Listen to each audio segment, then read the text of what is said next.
Right, good evening and welcome to this Planning Committee meeting being held on Wednesday, the 8th of September 2021.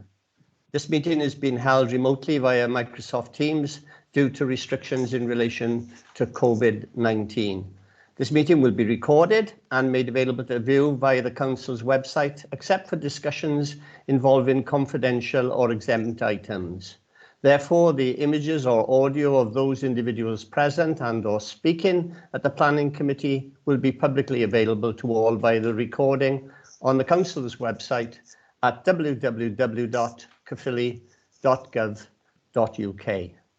Due to restrictions in relation to COVID-19, Planning Committee site visits have been suspended and this meeting will not be open to the press and general public.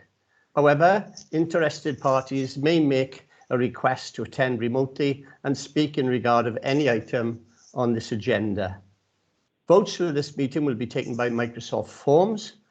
When a vote is required, the form will appear and then members will be asked to click on the yes, no, abstain, and then click on the submit vote. I'll now carry out a roll call for attendance, and please can you announce yourself as present when I call out your name. We start with Councillor Adams. Apologies, Chair. Apologies from Councillor Adams. Councillor Aldworth. Present, Chair. Thank you. Councillor Andrews. Present, Chair. Thank you. Councillor John Bevan. Apologies. Thank you. Councillor Davis. Present. Thank you, Mike. Councillor Dix. Present. Just say, Chair, I can't get my camera working despite the best efforts of our IT department. This camera still doesn't work. Yeah, we'll imagine what your pretty face looks like then, Councillor Dix. That's have to imagine, you know. Okay, okay. Councillor Fussell. Thank Thank you. Councillor Goff. Present. Councillor Harding. Present. Councillor Higgs. Present. Councillor Hussey.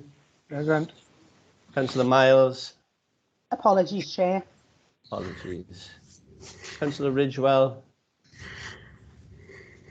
Yes, he's Present, here. Chair. I see his face. Councillor Simmons. Apologies. Councillor Taylor. Present. Thank you. And myself present. So that's 4 absentees. So we have 12 members present. Is that correct? Yes, Chair. Okay. Number 2 on the we've got the 4 apologies. That's correct. Number 2 on the agenda now is the declarations of interest. Councillors and officers are reminded of their personal responsibility to declare any personal and/or prejudicial interest in respect of any item of business on this agenda, in accordance with the Local Government Act 2000, the Council's Constitution, and the Code of Conduct for both councillors and officers. So would you put your hands up to signal if you have a declaration? Ask the member and please state your name and declaration. None? Thank you. Okay, then we move to agenda item 3, which is the Planning Committee meeting of the 11th of August 2021, which is pages 1 to 4 of the pack. I'll go through those at one page at a time. Page 1, page 2, page 3, page 4. Move, Chair. They've been moved. Thank you, Councillor Goff. And anybody with the second, please? Second. Thank you. You should see, if it's working now, a pop-up box appear on the screen. Please be aware that the vote that appears is for councillors only. And should it appear on anybody else's screen, please close it down. Members, please tick yes, no, or abstain, followed by the submit vote, and then click done when finished.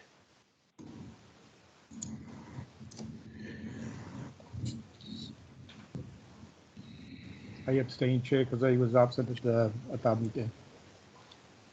Okay, thank you. Chair. Right, we'll wait for the vote to be verified. Yes, When you're ready, Rebecca. Yes, that's carried, Chair. Okay, thank you. That's been carried then. So now we're going to do a slight change in the agenda because we've got two speakers on agenda item 5, and we usually show courtesy to guest speakers and bring them on first. So we're going to move to agenda item 5, which is the Preservation Order 91, land within the curtilage of 60 Park Road, Bargoed. That's pages 5 to 28 of the agenda. And the presenting officer is Paul Harris. Paul, would you like to make your presentation now? Okay, hello committee, hello everyone. Welcome, Paul. In case anyone's not familiar, I'm Paul Harris, the Senior Arboricultural Officer. We were contacted in November last winter by Mr. Williams, who's the owner of the birch tree in the rear garden at number 60 Park Road in Bargoed. The details are all in the report, as you should have in front of you, I hope. But I just wanted to sort of present the summary of the matter as conversationally as possible. Mr. Williams contacted me. He was interested in my assessing the tree for whether suitability for a tree preservation order. We get those sorts of requests from time to time, and usually the first thing I'd like to establish is there a particular reason why now TPO might be necessary or appropriate? In this instance, Mr. Williams explained that he was concerned that neighbour had led him to believe that he was intending to cut back some of the overhang of the tree, because the tree's quite near to the side boundary between the rear gardens, and quite a bit of it does overhang next door. So Mr. Williams explained that the neighbour was planning to cut back the tree, but was concerned that the tree might be cut back excessively, potentially, if it was actually cut back to the line of the boundary, which is the common law right. So given that information, I then went to site and assessed the tree for its amenity value. The tree is a semi-mature birch. It's in generally good condition. No significant defects, really. One or two minor issues that would need to be addressed by some form of maintenance in the not too distant future. Notably, the low hanging canopy of the tree, which, as I said, does overhang next door. But this is something that is fairly routine, typical of birch trees, really, and they do need to have a bit of a haircut every few years, so as to raise the height of the canopy, so it's not causing any particular issue. Other than that, the only other real issues with the tree were there's a couple of phone lines that pass through the canopy or skirt the edges of it. Again, not a major issue in this particular instance. Sometimes we see phone lines that are under severe pressure from a branch or a bough or what have you, but these phone lines, they skirt the canopy, they're not under any significant tension, and essentially when the tree does have maintenance in the future, it would be normal for the tree surgeon just to ensure that the phone lines are pruned around in a reasonable manner, just so that they're not going to get snagged or anything like that. So what I did before leaving that day was there's a pro forma that tree officers around the country use. It's called Tempo, the tree evaluation method for preservation orders. It's a well-regarded, generally, and widely recognised method for assessing trees for their amenity value. Essentially, what it is like an aide-memoire for the assessor to go through the various factors that will then arrive at a final score. The different factors that are relevant to amenity value are the tree's size, its general condition. It's not a safety assessment of the tree. That's something that would always be the tree owner's responsibility to arrange. And that wasn't the reason for my inspection. But any major problems would be highlighted and would certainly mark the tree down if it was something that was going to lead to its demise, or if the tree was diseased or dying. Anything like that would obviously score the tree down. But size, general condition, visibility is an especially important factor. How visible is the tree from public locations or from any other nearby properties, public rights of way, that sort of thing. And then there's another factor, which is anything else really, which might be any notable features of the tree, a rare species, a commemorative tree, something like that. So going through the tempo, basically the tree scored fairly highly. As I said, it's a semi-mature birch, and for the fact that it has a reasonably foreseeable lifespan of at least another 40 years, means that it scored quite high there. It's in good condition, so it gets good points for that. It doesn't have any other special features, so it scored low on the sort of any other factors. And in terms of the public visibility, it scored relatively highly as well, as the tree is visible from the public highway nearby at McDonald Road, Baldwin Street and Henry Street, a little bit further away from Henry Street, but you can see it. And to the rear of the gardens, there is an adopted back lane. There's a little sort of network of 3 or 4 back lanes there. They are all adopted, which means it is a public right of way. And while I was there, I remember seeing somebody walking along there. You know, it's public thoroughfare essentially. So it's visible from all of those back lanes as well. It's also visible from properties along Park Road itself, from the houses themselves, and the other properties on those streets I already mentioned. And also Vicarage Close to the side, to the west there, between this property and Bargoed Park. So it scored quite highly on the visibility. The overall score was 16 points. If it's below 11 points, it does not merit TPO. If it's between 12 and 15 points, then a TPO would be defensible, should one be served. But 16 points or higher, and the recommendation is that that definitely merits a TPO. So it did score 16, which just squeezes into that bracket. So that's the tempo assessment. If I could request from the clerk of the committee just to have control to show some photographs from the document. That I don't know if any of you, if all of you have seen this, because unfortunately with technical difficulties, the original photos that I took a few months ago weren't available, but these are recently taken photos.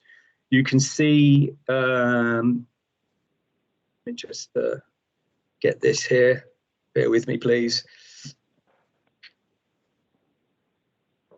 Right, you can see the first 2 photos are pictures of the tree from in the rear garden at number 60, looking from each end of the garden.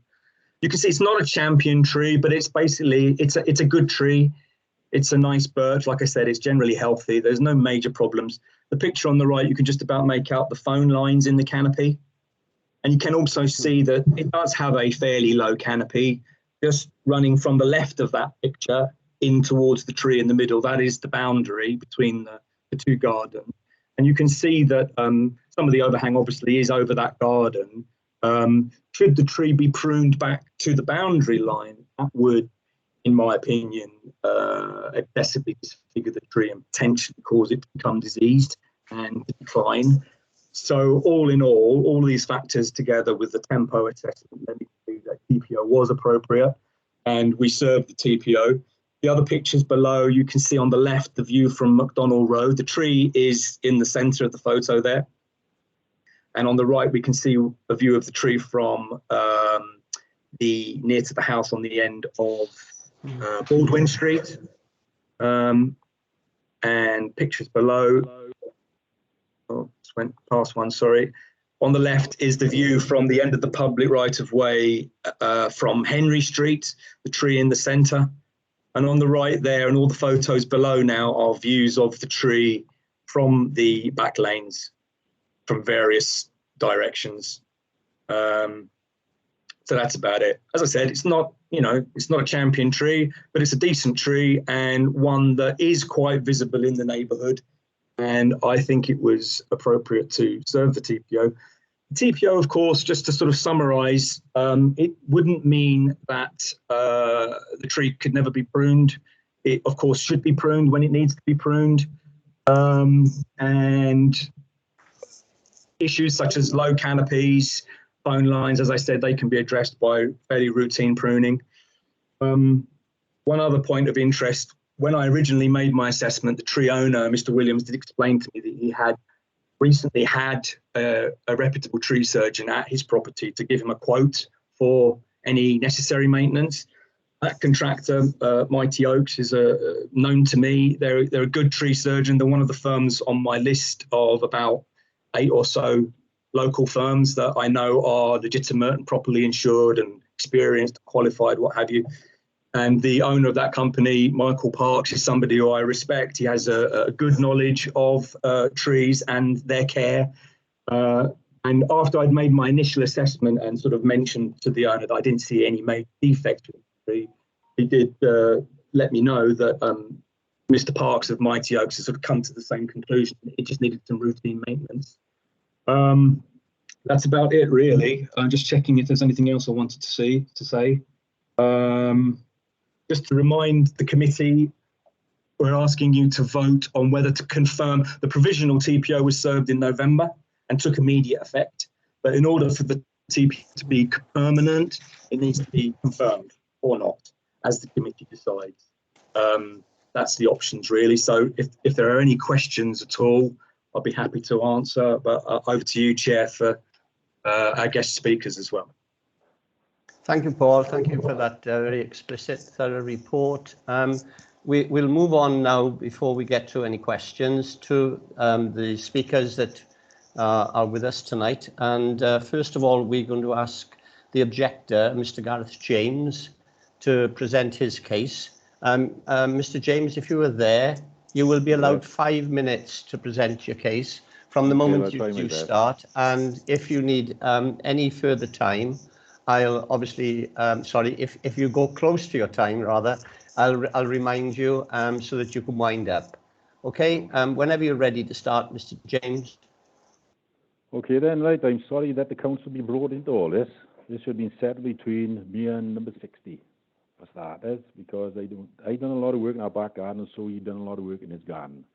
And you had contractors in there and different things that were fair enough, that's the way you say no. But in 11 years I've lived there, me and my wife, I've never seen that tree maintained at all, right? Never, right? And the problem with the tree, like Paul just said, is overhanging over the boundary wall and covering half the garden, which is half the garden, right? And I park my car at the bottom of the garden in the garage, and I got to walk up and down that garden every day, right? And that branches are hanging in my face, going past it, right? And I'm 6'5", and that's in my face going past it. And it's getting darker in the mornings and darker in the nights when I'm coming home. And I am blind in the right-hand side of my face, my right eye, I'm blind. It's causing me a hazard. And there's another health hazard, right? I cleaned up that garden last week, on the weekend with a brush, right? And it was dust and whatever. I put in the first time it happened, right? And it knocked my heart right out. Right, my nose got full up, whatever it is full up with. I'm fair play to National Health Service. They've been looking after my heart for the last 5 years. Right, I've had heart operations on it and different things, and they sorted me out, and I thought it's all been sorted. But I had to rush down and Everall this morning to give bloods, and they said it could be agreeing with me that the tree could be giving me problems with my health. Right, that's all I'm saying. Right, I had to go to the doctor's surgery then this morning. Then I get an ECG, sort that out as well, and I'm waiting for all the results. So I think it's that tree is causing a big problem in my health in that house. And it's all you've asked for to cut the one side of our tree to keep it out of our garden, because there's seeds and there's all other stuff flying about inside the house, inside the windows, inside the back garden from that tree. I have to say the wind has been coming from the east all very week or last month. And it's been blowing in all the time in our garden, and the garden is getting full of it again, which got to be swept up, because the garden I got has got that grass, fake grass, which we lay down in our garden, and it's a nice looking garden, but it's now getting ruined. My wife's line is at the top end, but there now, and it's overgrowing onto that. It's starting to ruin the clothing of hers, so it's causing a big problem, that tree is. And I love trees. I was in the project about 20 years ago, planting 33,000 of it down in Pencoed and the wetlands down there. So I quite like trees myself. but that is causing a health hazard to me. I can tell you. So, and you say the council been there, but no council been in our garden to see what it's like in our garden. How low them branches are hanging. Even my grandson can touch the leaves on it and the branches, and they play in the back garden. And that's all I have to say. Okay, thank you, Mr. James. I mean, well within your time. Can I remind you now that obviously you take no further part in the discussion. When the discussion starts, you've made your case, and now we will move to Mr. Tudor Williams, who is the applicant, and the same applies to you, Mr. Williams. You are allowed 5 minutes to present your case as well. So whenever you're ready to start, I'll start the time for you. Thank you very much. Can you confirm you can hear me? Yes, we can hear and see you, Mr. Williams. Okay. Thank you very much for your time this evening. I'll address really the points that are raised in the report and that have been raised, and many of the points have been made quite clearly in the report. I don't need to spend time on, but the two particular points of the significant low branch over the garden as a hazard. Prior to our inquiry to the council regarding a TPO being granted, we were asked indeed by the neighbour at number 60 to undertake a reduction of the tree. At that time, they also offered to undertake this work themselves, as has just been demonstrated, stating a relative was an ex-CCBC employee and offered to carry out the work themselves. We believe this showed little regard for the tree and understanding of how it should be maintained for its appearance and value. We did immediately contact the tree surgeon who has indeed worked on the tree for many years. The tree would not be in the shape it's in for 40 years if it had not been maintained. It's simply impossible for the tree to look the way it does if it has not been maintained, including the maintenance of the telephone lines, etc., etc. So I have to refute that point, and I have the evidence of that. And the tree surgeon said that in terms of his last inspection, and work on it, which was within 4 years, that it should need no more attention. He advised us to consult the council, which we did. The tree officer, as you've heard, came, made his assessment, and sometime a little later on into March issued the paperwork. At that particular point, the neighbour complained again, Mr. James, that we were going unnecessarily. He did make a point it shouldn't come to the council, but I'm afraid it had to, because we had to respect the tree and protect it, and I couldn't allow it to be damaged unnecessarily. The tree preservation order being in place, even temporary, didn't allow me to do any work on it, although I had consulted the tree surgeon, who would plan to come in the next cycle, which is now, to be able to do the tree and reduce it. Now, obviously, if the tree preservation order is granted and maintained, then the tree surgeon will return at an appointed time when I can book him, follow all the guidance as laid down by the council in terms of the planning application, complete that paperwork for us, and continue to maintain the tree. We have no problem in reducing the canopy so that there is less in respect of height, in respect of anyone being able to touch it or get in the fish, which I don't believe is the case, and the photographs would show that. But I quite simply say this: if it is reduced in a way that is unsympathetically in terms of everything that hangs over, the tree will lose all its value and all its amenity, as well as be diseased, and eventually will cause more problems over the coming years.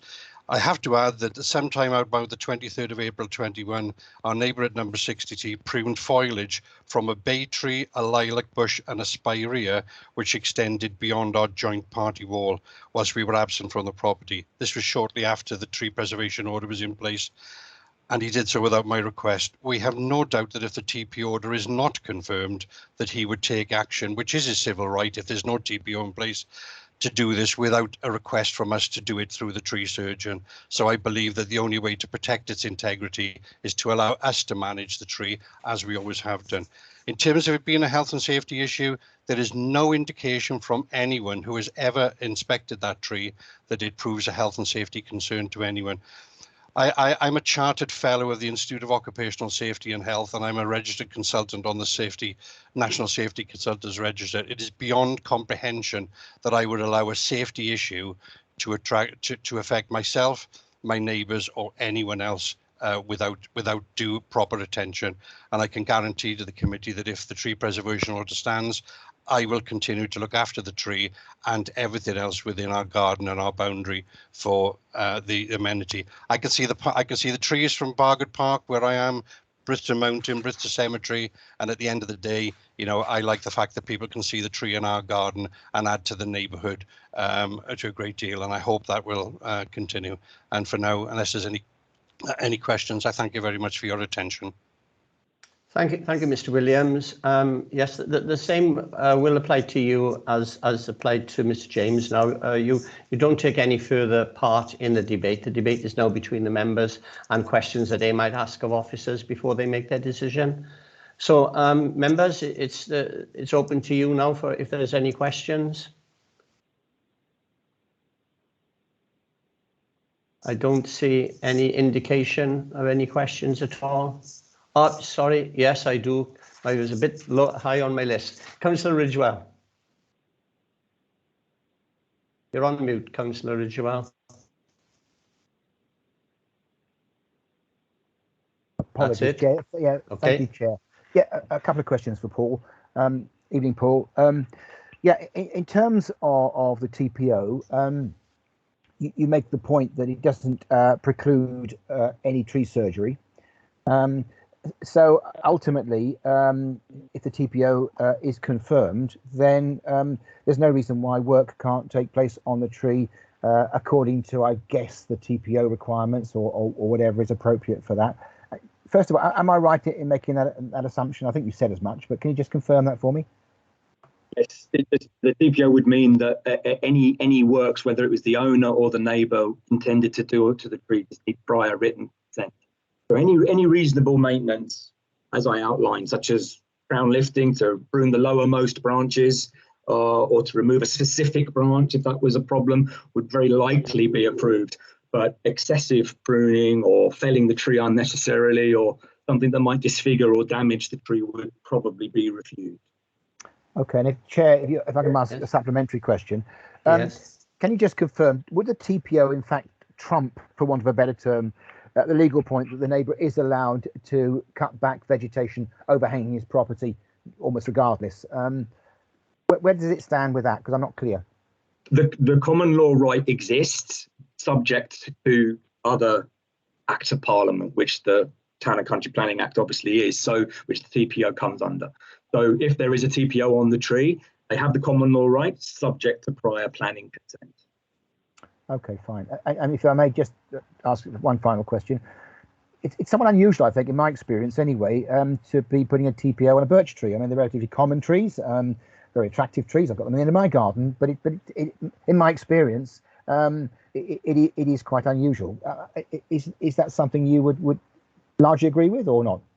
No, not necessarily. There's nothing in the legislation that restricts which species you can or can't serve a TPO on. Similarly, there's no limit to the size of a tree. You could theoretically even serve a TPO on a dead tree if it was, be unlikely, but there might be a circumstance where that would be warranted if it was an historic tree, perhaps. But so no, there's no limitation on. Birch is a relatively common species, you're right, but it is an important species in the landscape. Really, with TPOs, though, on an individual tree, species is less relevant. It's really more about the amenity value that that individual tree has. And, again, if you've got one birch tree surrounded by 100 other trees in close visible proximity, then it would consequently have a proportionately less amenity value than a single tree does, where it's the only sizable tree you can see for a dozen or so properties in each direction, which is the case with this tree. Thank you, Paul. Thanks, Chair. Okay. Thank you very much, John, for those questions. We now move to Councillor Andrews and then Councillor Hussey. Councillor Andrews. Yeah, I was just wondering if the tree surgeon has ever accessed the neighbour's property to do any pruning to the tree. And the other comment I wanted to make was that I know Mr. Williams said it is not a health and safety hazard to an able-bodied, able-sighted person, but as a nurse and somebody who's married to somebody with limited vision, it would obviously cause problems to Mr. James with his limited vision if there are overhanging trees. So I was just wondering, you know, if the tree surgeon had accessed the property of Mr. James to do any work. Thank you. Paul? Just to take the second question first, if I may, about the health and safety aspect. I sympathise with the neighbour, and you know, it's a valid concern. But as I explained earlier, and as I've also in conversation with the tree owner explained, those sorts of works, that kind of maintenance to prune the lowermost. If this was a council tree that I was managing, in the not too distant future, I would probably arrange to have a crown lift to 2.5 meters, possibly 3 meters, so that it's well above head height and isn't going to cause any issue with poking anyone in the eye or hurting anyone or causing any damage. That's relatively straightforward, sort of bread and butter job for any decent tree surgeon. With regards to the first question, when you say tree surgeon, you mean the contractor that was working for Mr. Williams? Yeah. So yeah. I couldn't answer definitively, perhaps Mr. Williams. I was under the impression that any maintenance that he might have had previously or would have in the future, the tree surgeon would be able to carry out those works from accessing the tree from Mr. Williams' own garden. Should it be necessary, I wouldn't foresee it, but should it be necessary to access the neighbour's garden for any reason, then obviously that's something that the tree surgeon or his client, Mr. Williams, would need to prearrange. But with a tree of that size and in that location, the type of maintenance that I would envisage it needing in the foreseeable future, the next 5 to 10 years, I don't think that would be necessary. You could quite easily prune the tree from within Williams' garden without a problem. Just while I'm on that point, just if I can just respond to one item that Mr. James mentioned.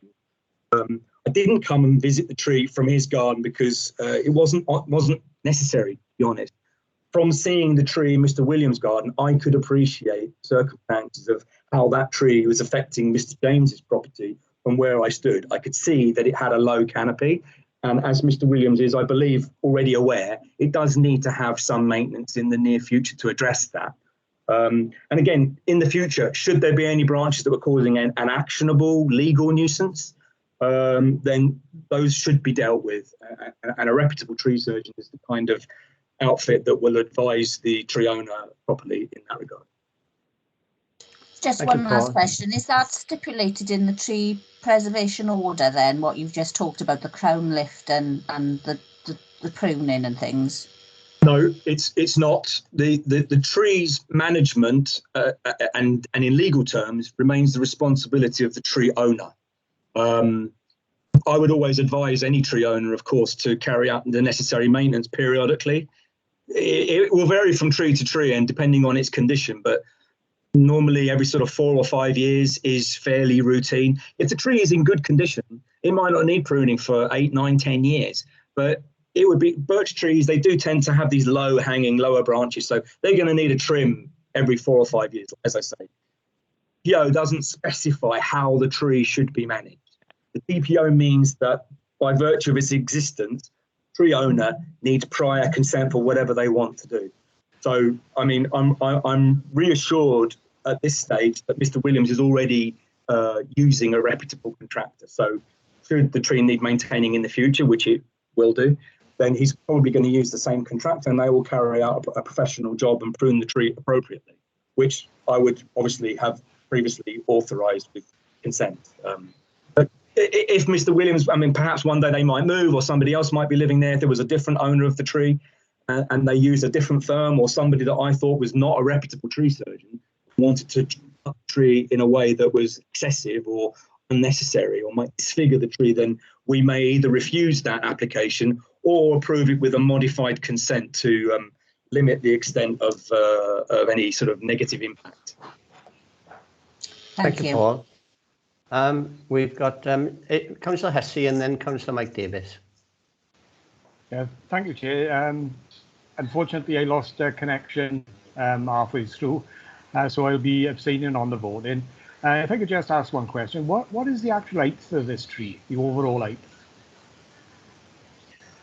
I don't have an accurate measurement of the tree's height. That's not essentially a necessary requirement, but it is between 10 to 15 metres in height, which is fairly standard for a semi-mature birch. They're quite quick growing when they're young, semi-mature age.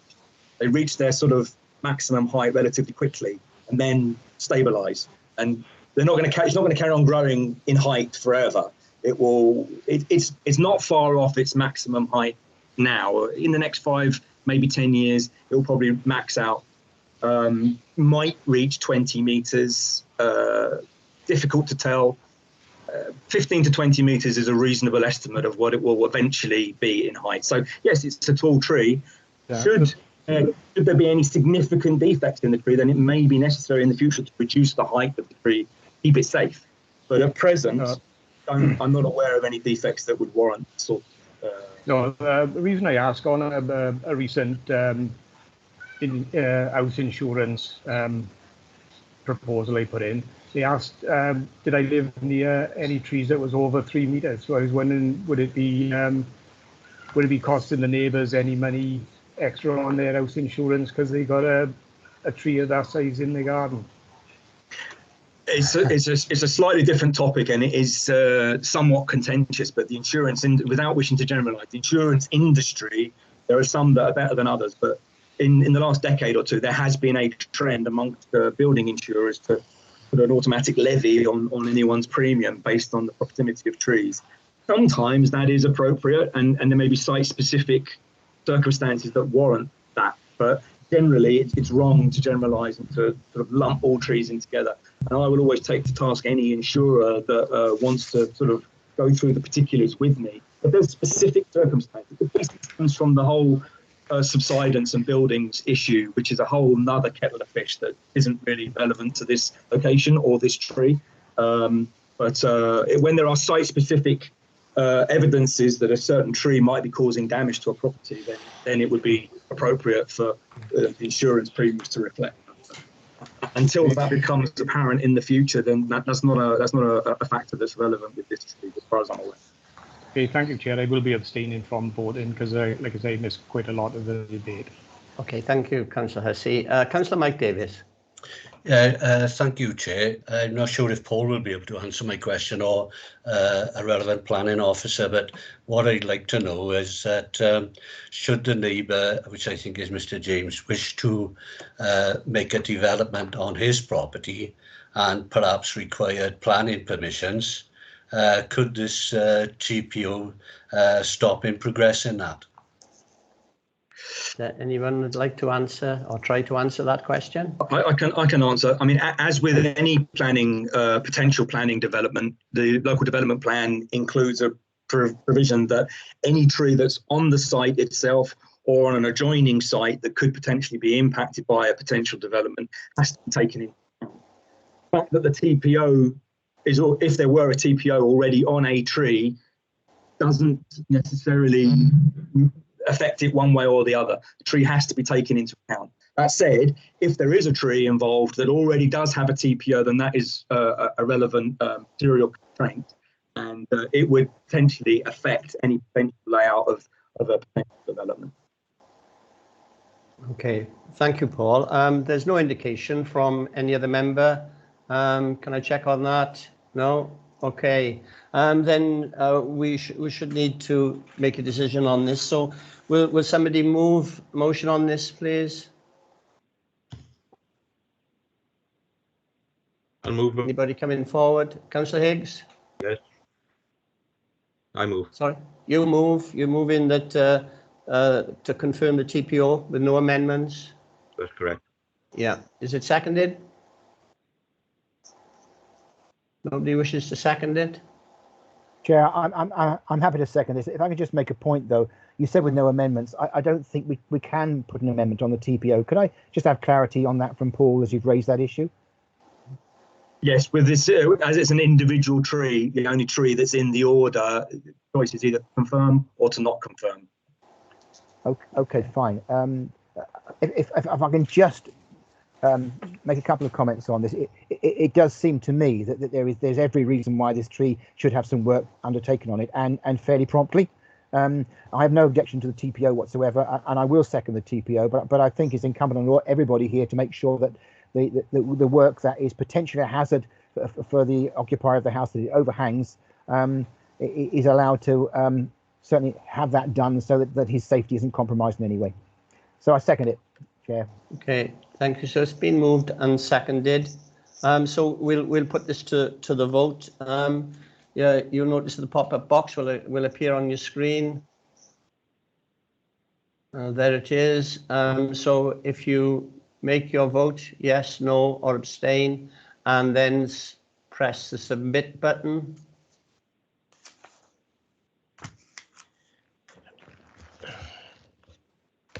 I assume everybody has this screen, the box in front of them. There's been 12 responses according to my screen. Can you confirm the outcome of the vote, please, Rebecca? Just checking our view, Chair, one moment, please. That's fine. And while you're doing it, can I thank Paul for his explanations tonight? They're very welcome to us all, Paul, because this has been as much of an education as a planning application, so as an application. So it's been very helpful to everybody. Thank you very much. Thank you, Chair. Chair, that's carried by majority. Okay, thank you very much. Thank you, everyone. We'll now move back to agenda item 4, if I can find it. Yes. Agenda item 4, which is application number 201073 full, which is the land at grid reference 315195 191134 Wingfield Crescent, East Lane, Llanbradach, Caerphilly. It's on pages 5 to 28 of our report, and the case officer is Anthony Pine. Anthony, can you make a presentation when you're ready? Before Anthony does a presentation. You can indeed, Councillor Goff. Yes, thank you for reminding me. Thanks, Chair. Can I just say, between the months of April, May and June, Mr. Tony Cavalier, who was a resident in close proximity to the site, sent a lot of emails which he copied in to several officers of the authority and members of the planning committee, some of them not very nice and derogatory, and some of them placed on Facebook. However, one of the comments made specific was about myself, Councillor Mann, Marcus Lloyd and Mark Rhys-Williams attending a site meeting at which I received a phone call and spent the whole of the meeting on my mobile phone. That, in fact, was not the case. I did receive a mobile phone call. It was from a resident whose father had died, and they'd arranged from the funeral to leave his house, and council builders had turned up there because it was a council house. I didn't have Dave Street's phone number with me. Mark Williams is good enough to phone Dave Street, and within a matter of 5, maybe 10 minutes, and the site meeting went on for quite longer than that, the matter was resolved. Otherwise, you know, when I do attend meetings, a lot of you know me, I'm fully committed to that process. So it needed to be made clear that some of the things being said, not very nice.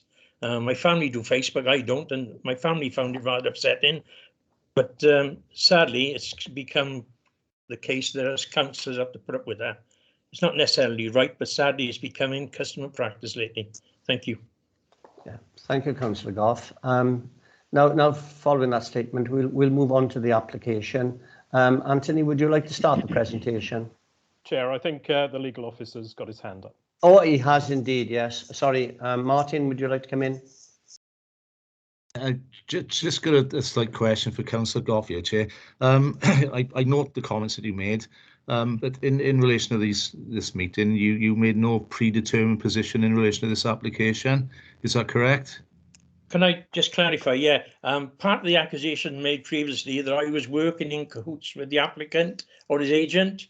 The only dialogue I've had with the applicant on this occasion was to make sure that a path on access across the site was going to be maintained in the application.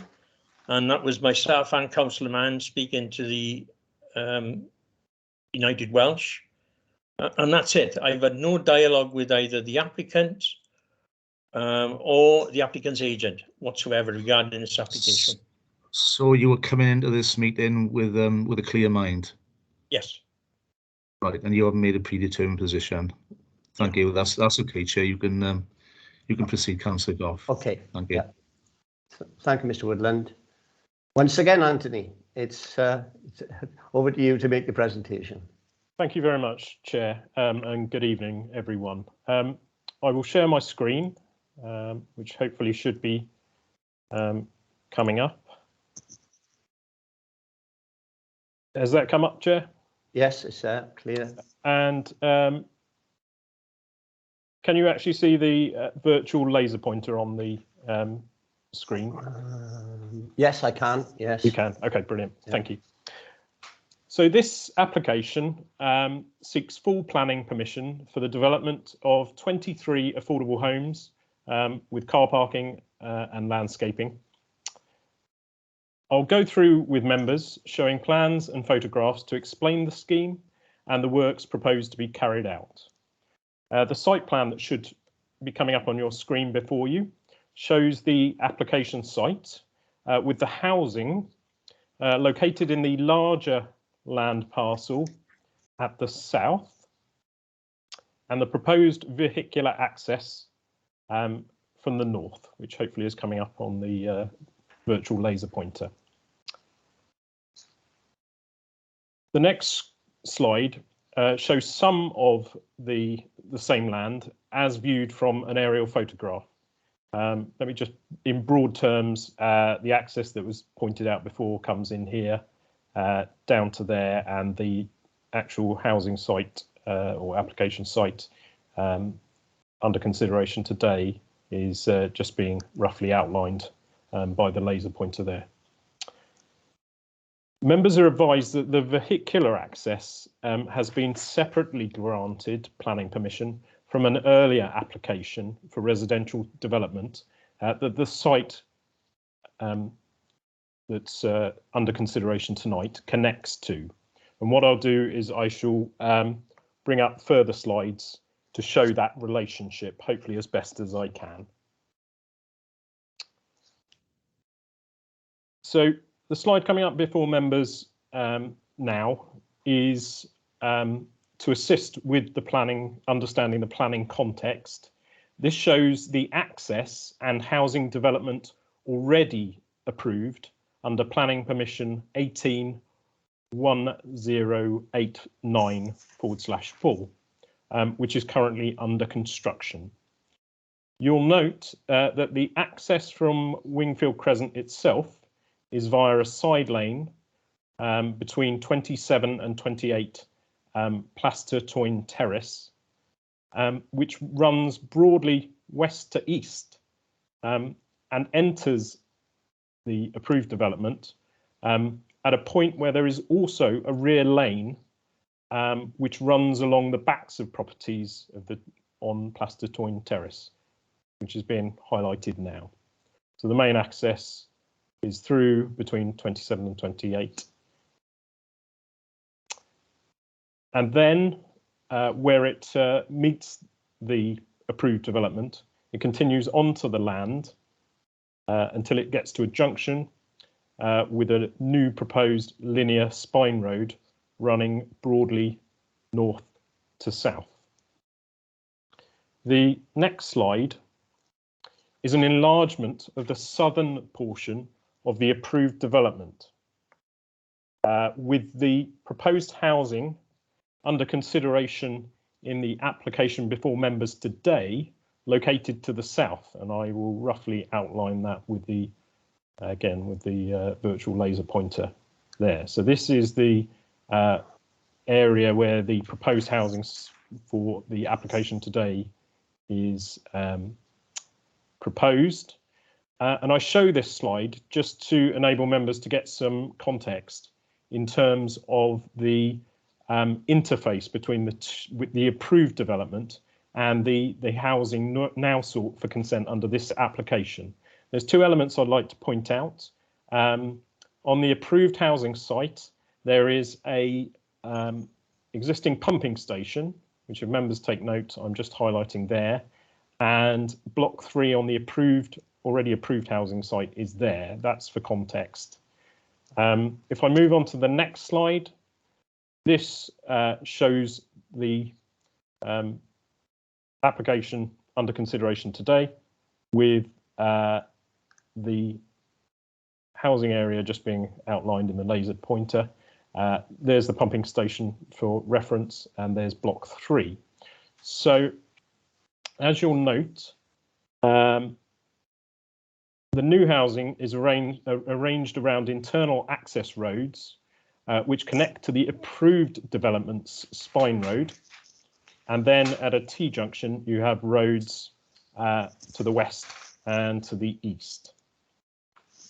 Just for greater clarity, is an enlargement of that site plan. The development has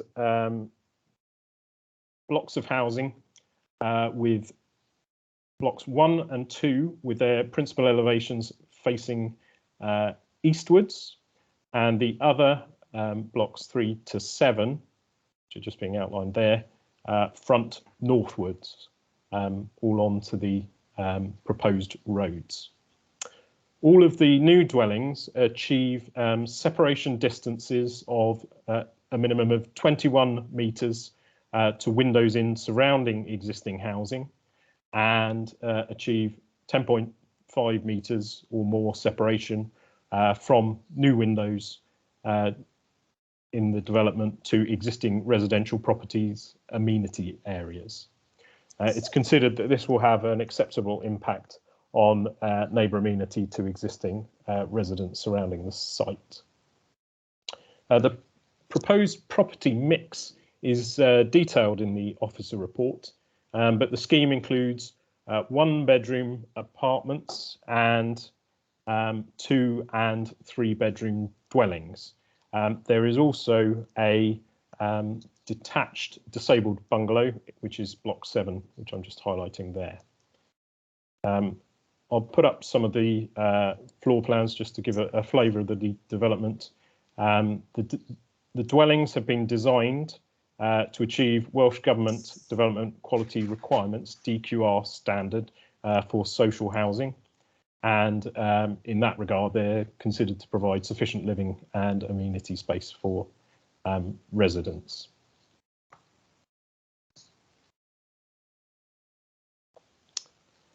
The appearance of the dwellings are considered acceptable, and in broad terms have been designed to harmonise with the approved housing to the north. I will now go through some photographs to assist members in understanding the access and site context. This first photo, this is the view going back to Wingfield Crescent itself. This is looking south with the junction of the side lane that I mentioned before between 27 and 28 Plastertoin Terrace, visible on the left-hand side. You'll note the roadworks present are part of work on the approved scheme mentioned previously that's under construction. Photograph 2 just comes to that junction and starts to give you a view onto that side lane with some of the first some of the approved housing under construction. And then there's a view further down the lane with the access to that entrance which goes onto that spine road just in the background. I mentioned the rear lane of Plastertoin Terrace near that entrance. That runs left to right along the photograph, which is I mentioned because this next photograph has moved up towards the entrance and is looking right along the rear lane, just to show that there were separate works undertaken under the earlier approval to provide parking for residents on the rear lane behind Plastertoin Terrace, which, as you can see, has already been constructed and utilised. And just a final photograph on that access. This is the same digger you may have seen in the earlier photograph. This is the reverse view from the entrance back towards Wingfield Crescent. Moving on, this is we've moved further south onto that larger development parcel of land that is subject to this application. looking north towards the housing development under construction. And this is just to show where the spine road will sort of come down to meet the application site.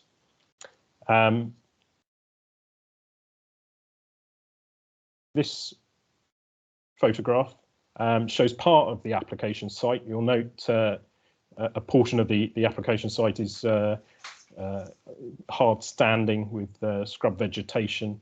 Its former use, I think, was a builder's yard at some point in the past, with buildings removed around the 2000s. This view is southwards towards the Lowlands Wingfield Works area. We've now turned sort of eastwards with more hard standing area visible, and with the Wingfield Works to the right hand side. Photograph 9 shows the site boundary with the Wingfield Works site. And now we've moved towards the eastern side of the site, and this is looking back in a westerly direction with the rear of properties on Plastertoyne Terrace visible in the background, which are beyond that rear lane that I mentioned. But this is further south than that parking that's already been created. And the final photograph is at the sort of extreme eastern edge of the site, again looking west with boundaries to rear gardens of properties on Heel T Gwyn to the right. And finally, there's a photograph just to show, I think it's sometimes referred to as Wingfield playing fields, also Cumlas playing fields. This is located outside the settlement boundary to the east of the site. And as I think Councillor Goff mentioned, the site layout has included pedestrian access to the eastern boundary, which can facilitate access to walk to that playing field. But it's noted that does go on to third-party land. Just to highlight, in terms of pedestrian connectivity, the approved scheme to the north included pedestrian access adjacent to the pumping station, and the application currently under consideration tonight includes roads with footways and then onto a private drive, which allows access down to that eastern side. So the application has been advertised by a site notice, press notice and neighbour notification letters. Objections from 11 persons have been received. A letter has also been received from the member of the Senedd highlighting residents' concerns. The Community Council has also raised objections to the scheme. These objections are detailed and addressed in the officer report and the committee report before members. It's considered that matters including flood risk and highways concerns and other matters raised by objections have been addressed, and with conditions can be satisfactorily considered and mitigated. I have to advise members that we have had some late correspondence and discussion with the planning policy section in relation to open space considerations, and particularly protection of open space under policy CW7 of the adopted local plan.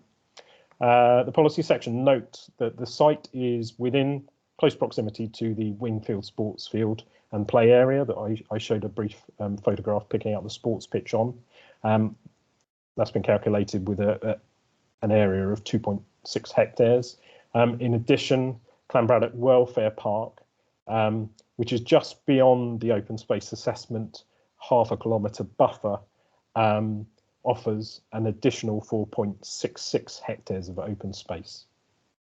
They also noted that the application site is in close proximity to Clanbraddock Plateau, which is currently available for informal recreational purposes, although it must be noted that the site is allocated for a park and ride in the adopted local development plan. The planning policy team have also considered the requirement within policy CW7 criterion B in terms of the recreational value of the application site. They consider that from a recreational amenity perspective, the value of the application site is considered to be low, as the site encompasses a significant area of hard standing and is adjacent to the industrial building and is not overlooked by active residential frontages.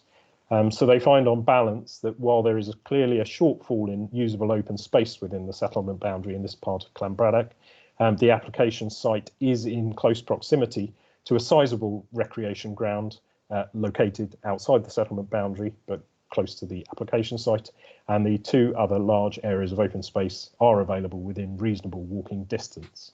They therefore consider it to be acceptable within the context of policy CW7, particularly as the site has limited recreational and amenity value.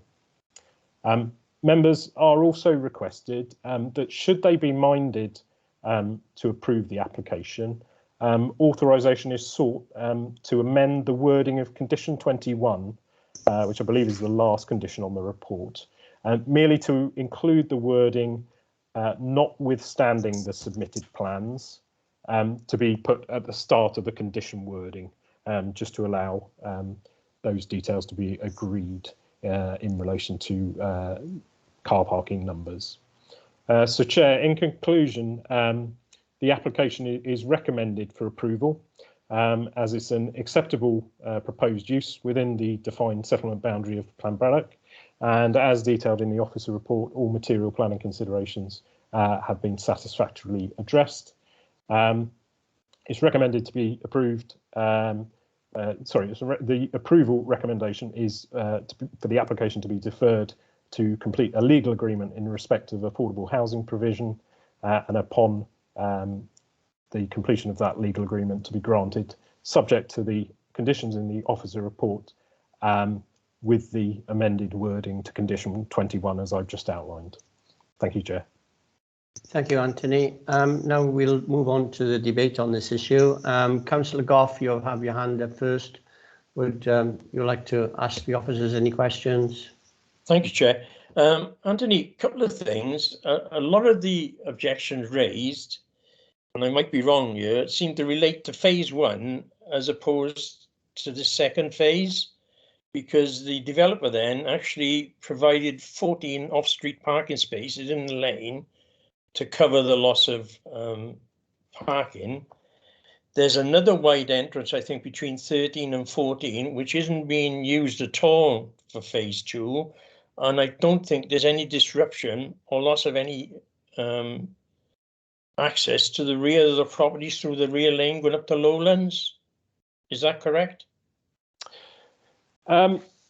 Yes, in terms of this current application, it would utilise the vehicular access which was agreed under the application site to the north.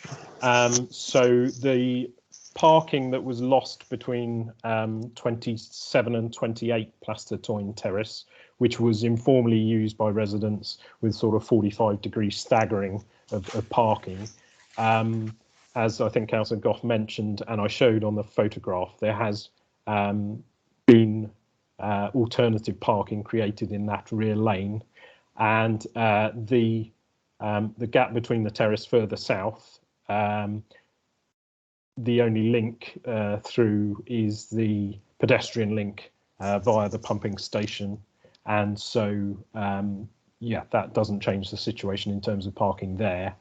And obviously the application site, subject to the application tonight, is fairly deep within the site.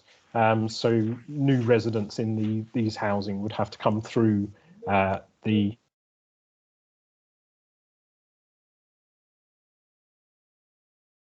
Sorry, Anthony, your presentation has suddenly stopped.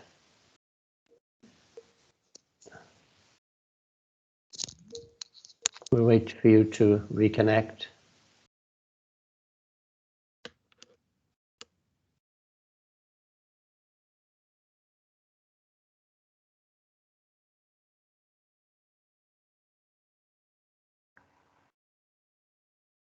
I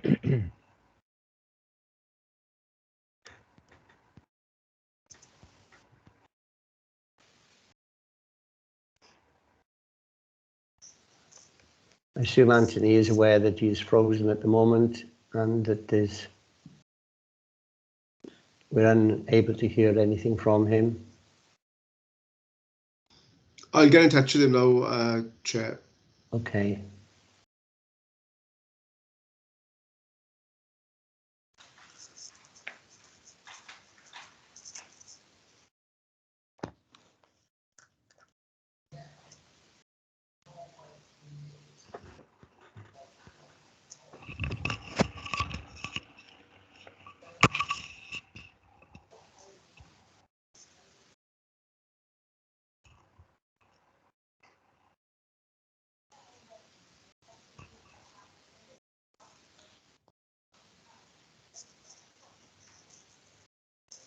This is going to be a long answer to your question, Councillor Goff.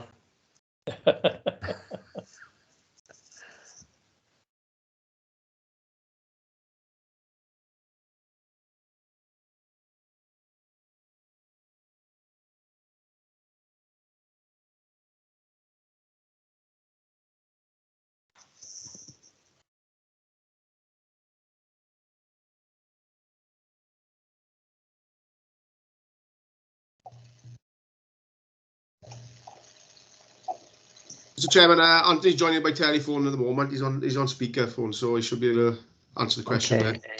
Okay. Do you want to continue, Anthony?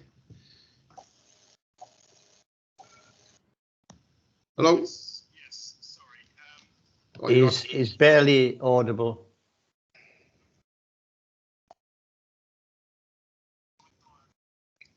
Yeah, okay.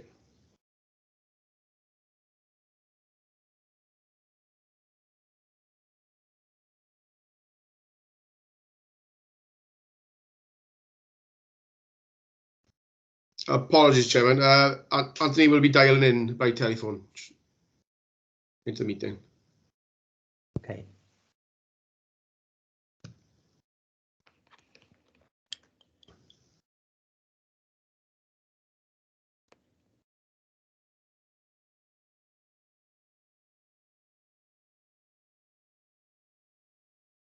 I suppose if this was a live meeting, this would be equal to somebody falling off their chair and needing resuscitation, is it?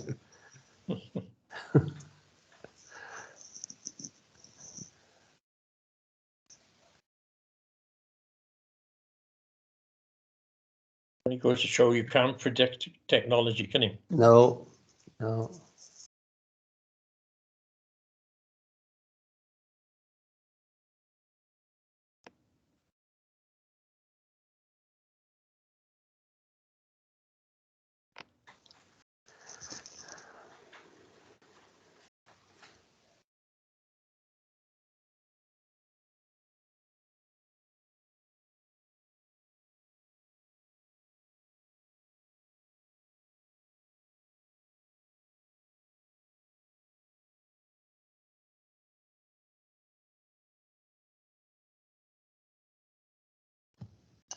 I see your hand is up, John. Yeah.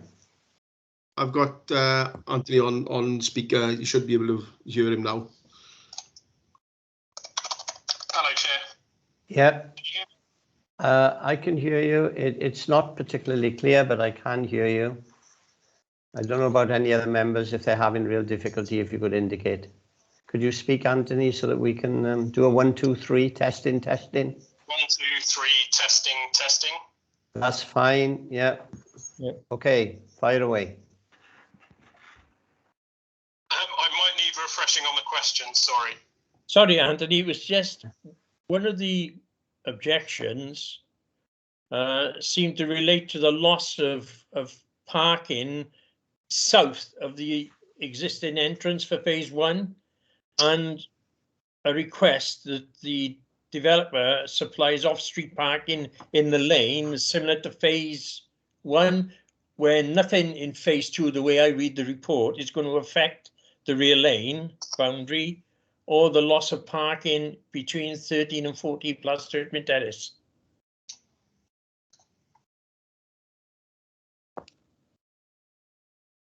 Apologies for that. Hopefully you can hear me. I've managed to rejoin and regain internet connection. I did catch that, Councillor Goff. Yes, I'm not sure at what point I got cut off. But as what I was intending to say was that, the access is through the consented development to the north, and that consented development approved and has constructed the additional parking that displaced parking that occurred within that side lane between 27 and 28 Place Tourtoine. In terms of the south and the rear lane to the south and the gap between the next block of terraces to the south, the only access is via a pedestrian access that was again approved under the development to the north. So there's no loss of parking with direct implications for this current application. So in that regard, there's no reasonable requirement to provide additional parking off-site, if you like. Okay, thanks, Andy. One more thing, Chair, if I can. Yes. One of the other objections was the possibility of two-storey buildings being able to look into the properties 1 to 13 of Place Tourtoine Terrace and Lowlands Bungalow. And I think the report covers it off that all of the buildings are within 21 metres, which is the guidance for development. Yeah, as I think I touched on, the two-storey, well, the properties, all of the properties are at least 10.5 metres away from the amenity areas of surrounding properties, and as you mentioned, sort of window-to-window direct overlooking is at least 21 metres and quite significantly more than that in some instances. Yeah, so it meets minimum sort of privacy distances. So okay, it's not Chair. considered there's any unacceptable impact on surrounding residents. Okay, thank you, Chair. Okay. Councillor Ridgewell. Chair, I'd like to move officers' recommendations. Okay. There didn't seem to be an indication of any further questions anyway, so I'll accept that motion from you, Councillor Ridgewell. Anyone would like to second it? I second it, Chair. Okay, it's been moved and seconded, so we'll now put it to the vote. Can we have the screen for voting brought up, please, Rebecca? 1 second, Chair. It's coming up shortly.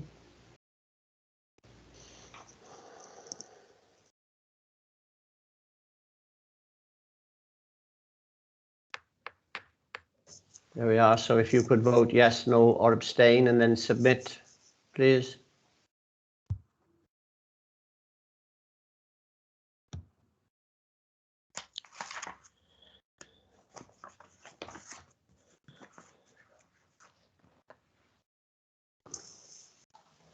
Whenever you're ready, if you could announce the vote, please, Rebecca.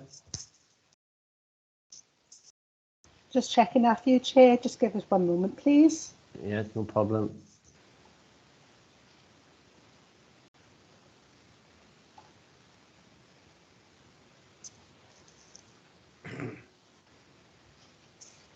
And that's carried, Chair. That's unanimous. Okay, thank you. So the application has been deferred to allow for the application to enter into Section 106 agreement, and subject to that permission be granted with the 21 conditions, with condition 21 slightly amended, just for clarification. Okay, thank you, members. That brings us to the end of tonight's meeting. Thank you for your attendance and your patience, and we look forward to seeing you again at the next planning meeting. Thank you. Good night, all. Thanks, Chair. Good night. Thank you.